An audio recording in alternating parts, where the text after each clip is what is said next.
Em Samambaia, crianças passam por dificuldades e perigos para conseguir chegar até a creche. Greve de merendeiros e faxineiros afeta escolas públicas do DF. Depois de 6 anos, a polícia finalmente desvenda o assassinato de jovem em Santa Maria. E no quadro Consulte Doutor, vamos falar sobre perda auditiva.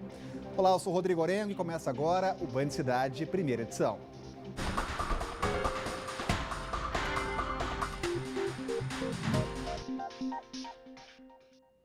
Perigo em Samambaia. Crianças que estudam na creche Jabuti enfrentam dificuldades para chegar ao local. Elas precisam passar por um caminho de terra cheio de obstáculos. Tem buraco, lama, ainda mais nessa época de chuva e poeira durante a seca. E um perigo ainda maior. Para atravessar a rua que dá acesso à creche, é preciso disputar espaços entre os carros. Veja só. Parece até um local apropriado para a prática de rally. Mas este é o acesso para carros, vans escolares, bicicletas e pedestres chegarem à creche Jabuti, na 414 de Samambaia Norte. Realmente é muito complicado. E assim, tem várias pessoas que vêm também de pé para passar aqui, tem muita lama, principalmente nesse período de chuva. Aí atrapalha muito o pessoal para passar com as crianças aí. O caminho de terra foi improvisado pelos próprios pais e, com as chuvas, está em péssimas condições. Os buracos fazem com que o motorista seja obrigado a fazer um zigue-zague. Este outro preferiu invadir a calçada. Essa rua, como vocês viram aí, é uma rua bastante esburacada, né? E várias vezes nós temos que passar até próxima à calçada, onde passam os pedestres. Então fica difícil o acesso para o pedestre e para nós também. O pedestre ainda tem que dividir ainda a vaga com as vans, que às vezes eles andam em cima das calçadas, então assim, para não atolar o carro ou não dar algum problema. Então assim, a gente fica brigando com o carro e a pé. É uma situação complicada. Todo dia essa batalha aqui, mas tem que pegar os meninos, não tem como, né? Nos horários de movimento mais intenso, a dificuldade enfrentada pelos motoristas provoca até acidentes. A Rosimeire enfrentou essa dor de cabeça há 2 semanas. Tem dia que eu até bato o carro aqui, porque não tem como a gente... Às vezes vem a van, aí vem um monte de van, aí tem que dar ré pra gente poder sair pra lá, porque não tem como. Já aconteceu de bater o carro? Já sim. Muito ruim, horrível, né? Eu tentei dar ré, não consegui, aí a van veio e bateu. O futuro dos 150 alunos de até 5 anos que estudam aqui na creche Jabuti pode estar comprometido. É que o local, inaugurado em 2014, foi construído numa baixada. Assim, quando a chuva vem, fica tudo alagado. Foi o que aconteceu na semana passada. Por sorte, era recesso e não havia crianças na escola. A diretora está assustada com a situação e chegou a mandar fotos para o WhatsApp do Band Cidade, mostrando o lamaçal que tomou conta das salas de aula. É um transtorno que a gente sofre todo o período de chuva. Quando vem muito forte, a gente vai sofrer essas mesmas consequências por conta da falta do estacionamento que a gente tanto pede. Eu tenho a esperança que a gente tenha esse sucesso, né? Obtenha isso aí, mas assim, a esperança é a última que morre. Porém, a gente fica na dúvida e na incerteza se algo será feito. E vamos agora para as explicações. Em nota, a Secretaria de Educação disse que o alagamento ocorreu por causa de problemas externos, mas já que foram resolvidos, frisou que não há problema de infraestrutura na unidade. E já a administração da cidade informou que a área mostrada na reportagem está dentro do projeto de urbanização, que inclui a acessibilidade para pedestres, asfalto e calçadas. E o problema que não foi dito quando essas benfeitorias serão realizadas, quando isso vai acontecer. E sobre esse assunto, a gente fala agora com Cláudio Humberto.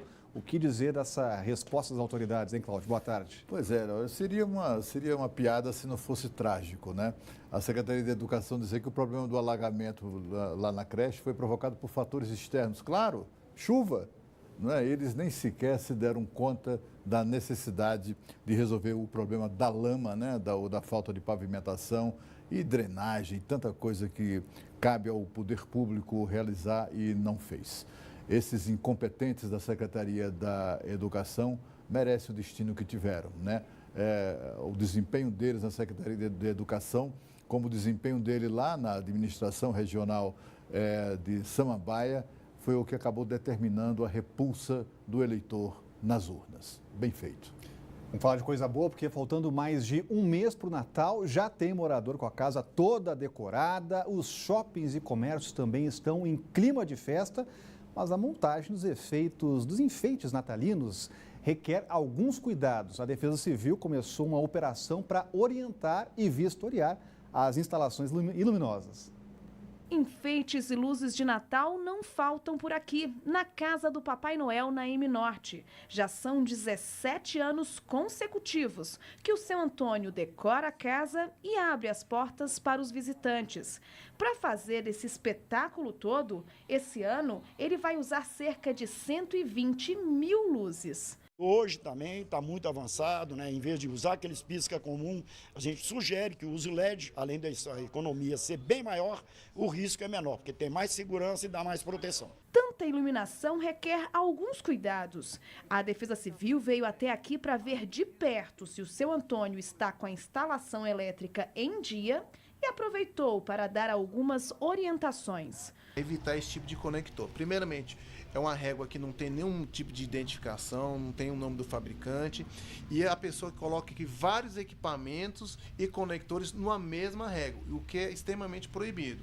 O ideal é que eu utilize um filtro de linha, desse em que tem uma identificação do fabricante, tem a voltagem, a amperagem e tem a certificação do Inmetro. Até o dia 14 de dezembro, a Defesa Civil vai vistoriar condomínios, shoppings e outros lugares que estarão abertos ao público, com o intuito de garantir a segurança. Nessa época do ano é muito comum os choques elétricos, que pode levar inclusive à morte. Nós temos muitos acidentes em que as pessoas vão instalar seus enfeites de Natal em cima das casas e acabam caindo. E também é muito comum pequenas peças serem engolidas por criança, porque os enfeites de Natal são muito coloridos, pequenos, e muitas vezes a criança, sem a supervisão de um adulto, acaba engolindo essas peças. E para quem quer enfeitar a casa igual o seu Antônio, fique atento a essas dicas. O mais importante que para o cidadão comum é que ele compre equipamentos de qualidade e em casas específicas. E atente sempre que esses equipamentos têm que ter a certificação do Inmetro. Alertas importantes sobre instalações luminosas. E se você tiver alguma dúvida, pode entrar em contato com a Defesa Civil pelo telefone 3362-1934. Falar aqui da greve dos merendeiros e faxineiros está afetando escolas públicas do DF. As categorias cruzaram os braços para cobrar o pagamento de salários atrasados. Pelo segundo dia consecutivo, os serviços de limpeza e nas cantinas da rede pública de ensino estão paralisados.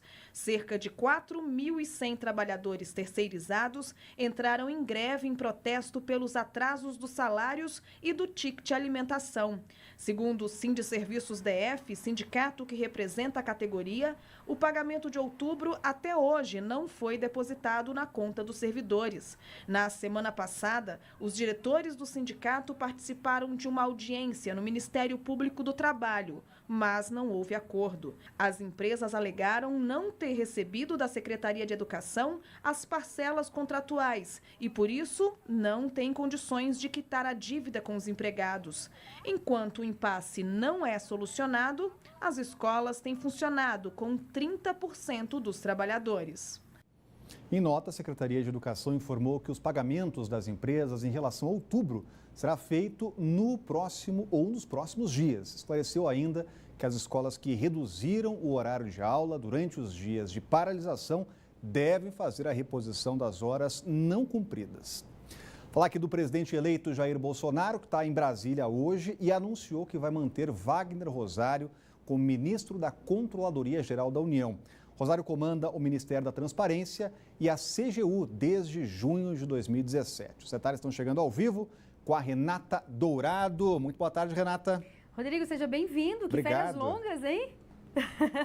Boa tarde para você, boa tarde para todos que estão aí nos acompanhando. Pois é, como você bem disse aí, né, temos mais um novo nome que vai compor a equipe do presidente eleito Jair Bolsonaro. O presidente eleito Jair Bolsonaro usou as redes sociais como vem fazendo costumeiramente para fazer esse anúncio. Então, assim que chegou em Brasília, por volta de 8h30 da manhã, ele se encontrou com o ministro Rosário, fez, portanto, o convite foi aceito e aí ele já tuitou, já colocou isso nas redes sociais. E o que chama a atenção, como você bem disse, é que é o primeiro nome que vai compor a equipe do presidente eleito Jair Bolsonaro e que faz parte também do governo do presidente Michel Temer. Então, a gente tem aí, pela primeira vez, uma pessoa que vai dar continuidade, pelo menos até agora, por enquanto, né?